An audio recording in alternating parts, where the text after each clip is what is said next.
Hi everyone. सो इस video में हम यहाँ पर बात करने वाले हैं एक ऐसे टॉपिक के बारे में जो आई होप आप लोगों को आज एक मेल आया होगा एक्सेंचर की तरफ से, दैट इज रिजेक्शन मेल।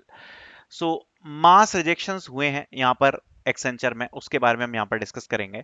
सबसे पहले if you guys can see here the mail news on your Accenture application, thanks for your interest in the role of custom software engineer at Accenture, however we regret to inform you that due to the certain recent developments we are no longer recruiting for this role. If there are any new open position that matches your profile, we will get in touch with you. In the meantime, please keep an eye on our career site. If you find an opportunity that interests you, feel free, happy to apply again. If there was any offer releases to you against CSE by Accenture, it stands withdrawn. ठीक है।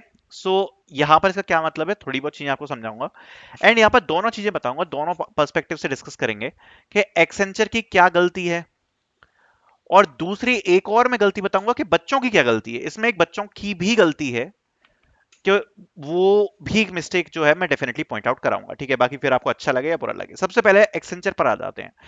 जब से ये hiring आई है first day से, मेरी आप कोई भी वीडियो उठा के देख लो, मैंने कभी किसी वीडियो में नहीं बोला कि ये मास हायरिंग है। क्यों नहीं बोला? क्योंकि मेरे को फर्स्ट डे से पता था कि ऐसा कुछ होने वाला है। पीएडीए की जो हायरिंग होती है केवल वही मास हायरिंग होती है एंड आज तक I never mention it's a PADA hiring. सबसे पहले तो आपको उन लोगों से क्वेश्चन पूछना चाहिए जो कि टाइटल में या ये बोल रहे थे कि ये पाडा रोल के लिए हायरिंग है। उनसे क्वेश्चन पूछना चाहिए कि अब आप क्या बोलोगे। केवल व्यूज को अट्रैक्ट करने के लिए उस टाइम पर तो आप आ जाते हो कि ये पाडा हायरिंग है, ये हायरिंग हो गई वो, लेकिन जब ये रिजेक्शन आता है फिर क्या हुआ? पहले आपने ये बातें क्यों बोली थी?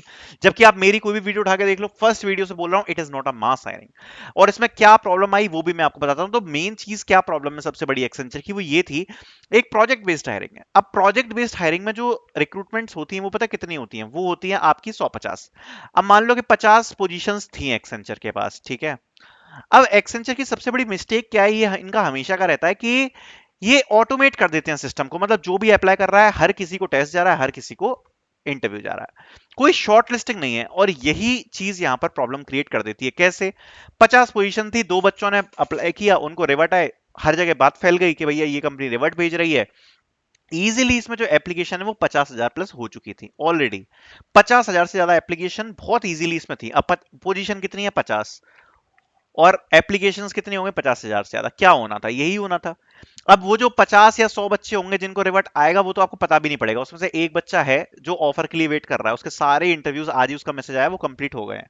सारे इंटरव्यूज उसके कंप्लीट हो गए, जस्ट ऑफर के लिए वेट कर रहा है। बिकॉज उसको एचआर से कॉल आया था, उसने बोला कि आप लगभग फाइनल सिलेक्शन के तौर पर ही हो और आपका सिलेक्शन हो जाता है, मतलब हो सकता है। ठीक है, उसको आज ही कॉल आया है, उसने सारे इंटरव्यूज भी कंप्लीट करे हैं। तो अब मुश्किल से मैं कह रहा हूं 50-100 बच्चे होंगे जिनके साथ ये होगा, बट वो नंबर आपको दिखेगा ही नहीं। क्यों नहीं दिखेगा आपको? रिजेक्शन का क्यों नंबर दिखेगा? बिकॉज बाकी बचे हुए 49,800 बच्चे या 49,900 बच्चे, ये नंबर कितना हायर है अगर आप कंपेयर करोगे? उनको तो रिजेक्शन ही मिलने वाला है। वो बच्चों को रिजेक्शन ही मिलेगा। इवन अगर आपने इंटरव्यू स्लॉट्स भी बुक कर लिए थे तो उसका कोई मतलब नहीं है। तो सभी बच्चों को रिजेक्ट कर दिया गया है ऑलरेडी, ऑलमोस्ट सभी बच्चों को रिजेक्ट कर दिया गया है। सो ऐसा होना ही था बिकॉज पोजीशन ज्यादा थी नहीं, उन्होंने प्रोसेस को ऑटोमेट कर दिया। तो एक्सेंजर की सबसे बड़ी गलती ही ये है कि यहां पर उनको शॉर्ट लिस्टिंग करनी चाहिए थी। अब इसी का एक पॉइंट आ जाता है कि स्टूडेंट्स की सबसे बड़ी क्या प्रॉब्लम है। अब स्टूडेंट्स की सबसे बड़ी क्या प्रॉब्लम है? कोई कंपनी जो शॉर्ट लिस्टिंग नहीं कर रही और उससे टेस्ट आ गया, पागल हो जाते हैं, बुरी तरीके से पागल हो जाएंगे, अप्लाई करेंगे और एप्लीकेशन नंबर सडनली 500 से सीधे पहुंच जाता है 5 लाख पर या 1 लाख पर। ये स्टूडेंट्स की गलती है। अरे आप केवल उसी चीज पर शर्त लगाओगे क्या कि जिस कंपनी से रिवर्ट्स आ रहे हैं हम केवल उस पर अप्लाई करें? अगर ऐसा सोच रहे हो ना आप, तो आपकी जॉब नहीं लग पाएगी। बिकॉज आपको नहीं पता कि इस कंपनी से रिवर्ट्स आएंगे और आपने अप्लाई किया और तब आपको रिवर्ट आता है। अगर आपने 50 कंपनियों में अप्लाई किया, उसमें से किसी एक में रिवर्ट आया, वो एक बहुत इंपॉर्टेंट है। जिसका मैं आपको एक छोटा सा एग्जांपल दूंगा कि अभी मेरे को एक बच्चे का मैसेज आया था, उसने एक जेएलएल कंपनी की अप्रेंटिसशिप में अप्लाई किया था, हमने वीडियो में डाली थी। बाकी बच्चों को रिवर्ट नहीं आया, उसको रिवर्ट आ गया। अब जब उसको रिवर्ट आ गया, उसने टेस्ट दिया। टेस्ट के बाद उनका ऑफलाइन इंटरव्यू हुआ। अब जब ऑफलाइन इंटरव्यू हुआ तो उसने देखा कि केवल 10 बच्चे इंटरव्यू देने आए थे और 5 पोजीशन थी। अब जब 10 बच्चे इंटरव्यू देने आए हो, 5 पोजीशन है, तो सिलेक्शन चांस कितने बढ़ जाते हैं? और उसका सिलेक्शन हो गया। अब यहां पर ऐसा क्यों हुआ कि भैया जेएलएल की हायरिंग ज्यादा कुछ फेमस हुई नहीं, हमने हायरिंग डाली, मुश्किल से कितने बच्चों ने अप्लाई किया होगा, 300-400 बच्चों ने, 300-400 बच्चों ने अप्लाई किया, कंपनी पे 5 पोजीशन थी, ऑलरेडी उनने शॉर्टलिस्ट कर दिया 50 बच्चों को, मुश्किल से 50 में से 10 आ गए इंटरव्यू में, 10 में से 5 का हो गया सिलेक्शन। सो बेसिकली ऐसी हायरिंग्स जिन जिनमें ज्यादा बच्चे अप्लाई नहीं करते, या जिनसे आप सोचते हो शायद रिवर्ट्स नहीं आते, वहीं पर खेल होता है।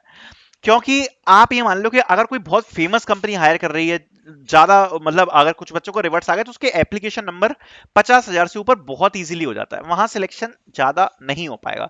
आपको केवल टेस्ट चाहिए या आपको फाइनल सिलेक्शन चाहिए? और अगर आपको फाइनल सिलेक्शन चाहिए तो मैं हमेशा से आपको ये चीज सजेस्ट करूंगा कि ऐसी कंपनियां जिनकी ये छोटी छोटी हायरिंग्स आती हैं, उनमें आप लोग ट्राई करो। फॉर एग्जाम्पल आज मैंने V4C की हायरिंग डाली थी, उसमें आप ट्राई करो। ठीक है, ऐसे जो मल्टीपल छोटी छोटी हायरिंग्स जो हम डालते हैं ना कंपनियों की, जो कोई बहुत बड़ी मास हायरिंग नहीं होगी, उनमें हो सकता है 5 पोजीशन हो, 2 पोजीशन हो, 10 पोजीशन हो, जिनसे अगर 1000 बच्चे अप्लाई करें तो 1000 में से मुश्किल से 50 बच्चों को रिवर्ट आए। बट ये जो 50 बच्चे होंगे ना जिनको रिवर्ट आया, यही खेल हो जाएगा। बिकॉज शॉर्ट लिस्टिंग में उन्होंने 950 बाहर कर दिए, आपकी शॉर्टलिस्टिंग हो गई, अब तो कंपटीशन बहुत कम बच गया ना, अब तो बहुत कम हो गया कंपटीशन। यही फायदा होता है शॉर्टलिस्टिंग के बाद। और जनरली जो ऐसी कंपनीज होती हैं जो बहुत ज्यादा शॉर्टलिस्ट करती हैं, कम बच्चों को रिवर्ट्स आते हैं, उनके सिलेक्शन इजीली हो जाते हैं।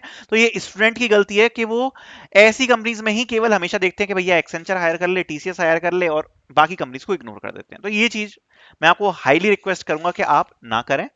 और बाकी इनका क्या सीन था वो तो मैंने स्टार्टिंग से ही आपको बता दिया था कि कोई मास हायरिंग नहीं होने वाली, थोड़ी बहुत है, बाकी इनने ऑटोमेट कर दी प्रोसेस, सबको भेज दिए, तो ये तो होना ही था। तो आई होप ये चीज आपको समझ में आई होगी। Thank you so much for watching.